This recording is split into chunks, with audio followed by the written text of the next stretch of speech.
Всем привет, меня зовут Веруша, и в этом видео я буду говорить, кто за что отвечает в отношениях, за что отвечает мужчина в отношениях, что должна делать женщина в отношениях.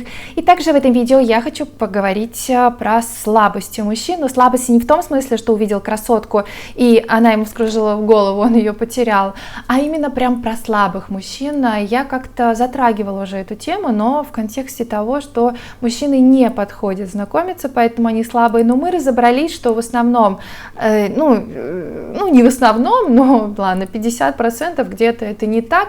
Но здесь прям в этом видео я хочу именно прям про слабых поговорить. Их действительно становится больше. Почему же так происходит? Я понимаю, что в этом видео я буду ходить немножечко по минному полю, потому что, конечно, чтобы там лайков было больше, там подписчики, я должна, там принцесса была прекрасная, да, погода была ужасная. Я должна говорить все только самое замечательное про мужчин и самое все плохое про женщин, какие они ужасные.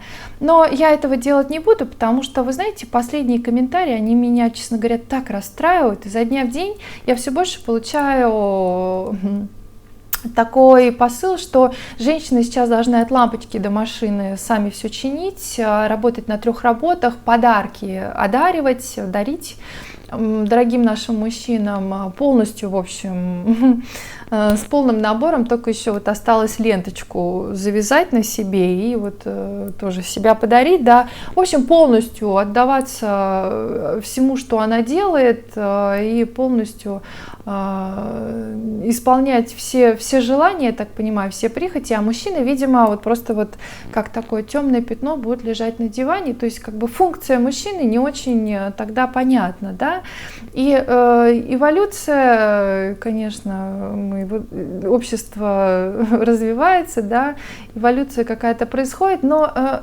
развитие ли это, если мужчины с женщинами как бы сравнялись, если говорить про мужчин сегодня, то мужчины тоже не очень, некоторые не понимают, что же с этим делать. И быстренько пробегусь вообще, почему все больше становится мужчин. Но, конечно, это произошло не сегодня и не вчера. Это какой-то определенный период был. Во-первых, конечно, когда мужчины уходили на фронт и не возвращались, женщина тут была основным не то что основным, одним добытчиком и воспитывала под себя мальчика, зацеловывала, где-то там могла пожалеть, да, и отцовской фигуры не было примера, когда мужчина там сказал: сына, ты у меня там настоящим, да, мужчиной вырастешь. Поэтому у мальчика был просто выбор, там, ему как-то определиться с тем, какой он будет, каким он хочет быть, или вот с этим набором чего-то такого уже женского, присвоенного ему мамой, где-то остаться. И вы знаете, я, кстати, даже знаю случаи, когда это абсолютно реальный случай, когда вот что касается воспитания, это жестко, но вот когда мужчина принял решение воспитывать так же, как его воспитывал отец. Он его отводил в лес на пару дней и оставлял его одному. Это было далеко от дома, увозил его. И когда у него родилась дочка, вот это прям вот честно говорю, абсолютно честная история, он сказал, что он хочет воспитывать ее так же. Я, конечно, просто очень удивилась, но вот в общем, как-то у него это сработало. И, это что касается примера, да, и вот эта вот корреляция сейчас с современными женщинами у мужчин, когда, конечно, женщина сильнее, но по природе женщина, в принципе, не должна быть доминантом и не должна быть с Фаберже, не должна быть такая прям вся с мужской этой энергией, поэтому, конечно, мужчины с такой женщиной становятся слабаками, что тут говорить, но не будем забывать, что каждой сильной женщине хочется с настоящим мужчиной сильным быть слабой и быть за каменной стеной и опереться на это плечо, но у некоторых нет выбора, а женщины эмоционально сильнее, потому что женщина подсознательно знает, что потом она будет мамой, и ей еще нужно поднимать ребенка. и защищать его. У мужчин, кстати, в этом смысле меньше. Вообще, что касается ответственности, вот мне часто видео пишут там в комментариях: ответственность, да, это вот, кстати, в тему, да, по поводу, кто за что должен отвечать. Вы знаете, конечно, оба должны быть ответственны за то, что, в принципе, человек делает по жизни, но я считаю, что мужчина, вот вообще, в принципе, если человек ответственный, он ко всему будет ответственно подходить. И когда мне пишут о том, что мужчина должен быть ответственный только за свою там маму, и больше он ни за кого не должен, вы знаете, я бы не хотела связываться с таким мужчиной. То есть если человек ответственный, он будет ответственный и в работе, и в деле, и с друзьями. И когда он пообещал что-то, он это обязательно выполнит, потому что он мужчина. И природа нам подсказывает, вот если говорить, да, кто за что должен отвечать. Женщина вот со своим этим силуэтом женским, худенькая, и мужчина вот, не все такие сейчас, конечно, но вот мужчина по телосложению крепкий, он уже подсказывает природу, что мужчина должен брать на себя физическую работу, потому что он более такой вот, способен на это, чем хрупкая женщина. Но сейчас тоже, понимаете, оказывается, женщина у нас должна работать на 3 работах. Ну вау, просто вот могу сказать. Брависсимо, мужчины, что вы к этому пришли. Это очень печально, когда женщина, я бы очень пожалела такую женщину, если бы я знала, что она при своем мужчине или муже идет и чинит свою машину, а мужчина где-то там вообще делает вид, что он ничего не знает, что какие-то проблемы, понимаете. Я сталкивалась с разными мужчинами. Был случай у моей знакомой, у нее молодой человек, который всегда говорил: у тебя лампочка там сзади горит. Слушай, да это вообще, это починить просто, это поменять эту лампочку, ну, которая, знаете, подсветка номера. 5 минут вообще. Вы думаете, он это сделал 5 минут? Вот сколько она с ним? 1,5 года она с ним встречалась. За 1,5 года он ни разу не подошел, вообще к этой теме, чтобы поменять эту лампочку. Но слов столько. Да это так легко. Да что ты сама ее не поменяешь? Да что ты вообще, понимаете? Это не мужчина настоящий. Я могу так сказать.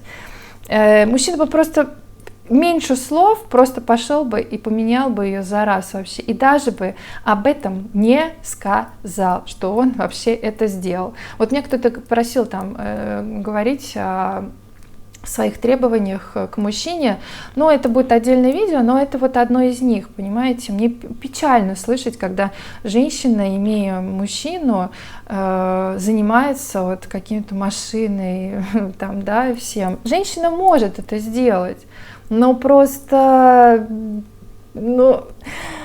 это же мужская работа. И, конечно, если мужчине в тягости это, то это вообще тоже труба, и, конечно, лучше тогда вообще не браться, да. Но мужчине же обычно настоящему приятно, когда его женщина рада, довольна, когда он выполнил какую-то работу, да и вообще... Не знаю. Есть просто разные мужчины, которые предлагают свою помощь, а есть те, которые считают, что им должны. И это большая разница. Это, кстати, здесь на поле никак тоже не играет. Просто это требования такие, да. А так-то, в принципе, и люди такие тоже все разные есть. И вообще речь идет такая, когда вот там перечисляют, женщина то должна, женщина такая, женщина... Вот она не должна быть ни с кем, ни с одним мужчиной до меня. Ну, а мне хочется спросить, какой процент мужчин сейчас соответствует, если вы встретите вот такую всю порядочную, честную, хорошую. И раньше мужчина брал как раз ответственность, был жесткий патриархат, и мужчина полностью отвечал за свою женщину. Сейчас, явно не все с этим справятся. Надо соответствовать. И здесь даже просто можно отойти немножечко от темы, кто что в отношениях, да, там должен. А в принципе просто кто к себе какие требования предъявляет. Для того, чтобы я получила качественного, скажем так, хорошего, достойного человека в жизни, я тоже должна быть этим достойным человеком. У нас же есть выбор, вот мы приходим, я так смотрю по супермаркету, да, кто куда, ну, в магазин приходит, ну, есть выбор, купить более здоровые продукты и купить там, не знаю, пачку пельменей с пивом, к примеру, да, но я больше у мужчин вижу пачку с пельменями, потому что это проще, лучше вот себя вот пожалеть и сказать, что, ну, вот вкусняшку лучше, что же я буду какой-то гадостью давиться, да. Или вот какой процент мужчин отжимается с утра, вот как-то вот, ну, хочется побольше там, не знаю, таких вот прям вот такой, не знаю, какой-нибудь торс такой мужской, да, ну что-то вот прям чтоб мужское. Сейчас наоборот, мужчины какие-то вот себе все меньше и меньше требований предъявляют. Поэтому, понимаете, здесь как бы вот кто, да как в работе предъявляет, какие, кто-то сидит там на работе, жалуется, энергию тратит, сколько я таких людей знаю, до сих пор, я уже не работаю на работе своей 10 лет, до сих пор эти люди там работают, они больше всех кричали, что их все не устраивает по жизни, что работа ужасная и зарплата очень маленькая. И до сих пор эти люди там сидят. Я не говорила ничего, я просто взяла, я приняла решение, что я доучусь и я уйду. И я это сделала. Потому что я считаю, что это просто, это, ну, я себя уважать не буду, если я буду сидеть на месте и просто буду какой-то из пустого порожня что-то там вообще, понимаете? Поэтому требования к себе какие? Мне кто-то там про ответственность, значит, написал, что вот сейчас, значит, мужчина только ответственность там за маму может взять, и все. Вот. Что, женщина инвалид, что ли? Она что, сама не справится? Да женщина-то в том-то и дело, понимаете, справится. Но просто если у мужчины уже в сознании вот такое вот закоренилось якорем, то здесь, наверное, уже это не выбить, и это довольно печально. И когда вот там меня обвинили в меркантильности, что я, значит, там, когда речь шла про семью и про ребенка, я сказала, что вообще-то на это нужно, ну, как-то это стоит денег, да, семья, а ребенок, это все недешево. И меня обвинили в том, что я меркантильная, что я думаю постоянно о деньгах, а с ребенком это никак не связано. Ну, о чем говорить вообще? Я была, конечно, шокирована вообще. О чем говорить? Ты пишешь, я, конечно, не знаю, сколько лет, но как это? И таких не единицы мужчин, которые сейчас, наберите, доживите тогда с мамой со своей, если вы хотите брать. Некоторые сейчас и от мамы-то отделиться не могут, свои там 40-50 лет. Понимаете, тоже грусти.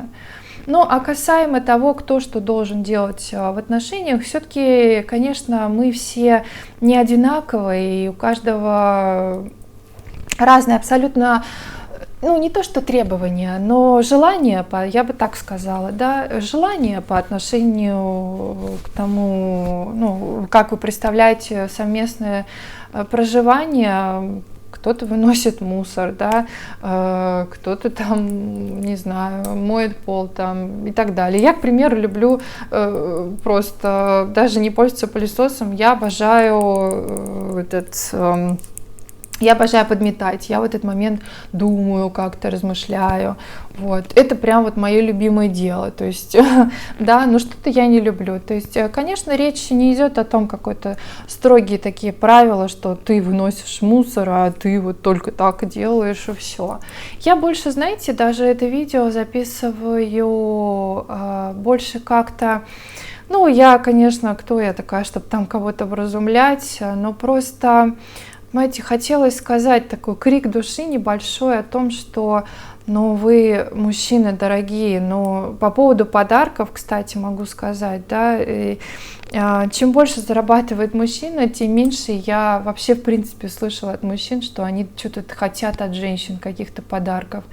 Приятно всегда получать подарки, но если... говорить о каком-то дорогостоящем, там, не знаю. Ну, вы слышали, когда женщина, там, не знаю, мужчине какое-нибудь кольцо подарила, или, не знаю, там, дом подарила мужчине, машину. Да, мужчина настоящий, он сильный, который понимает, что он все может добиться в этой жизни. Он просто говорит, я все, куплю себе все, что я хочу. Потому что женщина не цена подарками в отношении с таким мужчиной, понимаете? Вот. А те, кто, конечно, зарабатывает очень мало, такие требования предъявляют к женщине, и подарки, и все остальное. Это от распущенности. Вот как сейчас есть распущенность у женщин, так и у мужчин сейчас есть абсолютная распущенность и непонимание того, что они должны быть мужчиной. Взять, например, поколение, которое было раньше, или там дедушек, прадедушек, да они вообще не жаловались. Жизнь могла быть нелегкой, но при этом от таких мужчин, потому что мужчина считал, что это ниже его достоинства жаловаться, тем более женщине. И, конечно, мужчины, они не с каменным сердцем, тоже есть какие-то эмоции, устают, все. Но я все больше и больше сейчас слышу от женщин, что их надо успокаивать, а не женщина где-то там может поплакаться, еще что-то, да.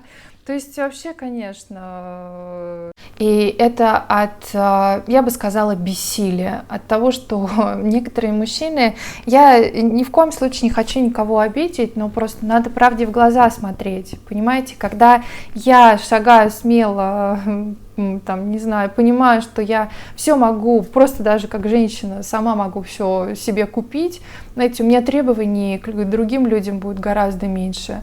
Но когда я понимаю, что я это хочу, а у меня очень маленькая зарплата, то, ну, это как вот сравнить, например, больше даже, знаете, девушку, у которой все есть, или девушка, которая приехала, и ей надо как-то быстро закрепиться.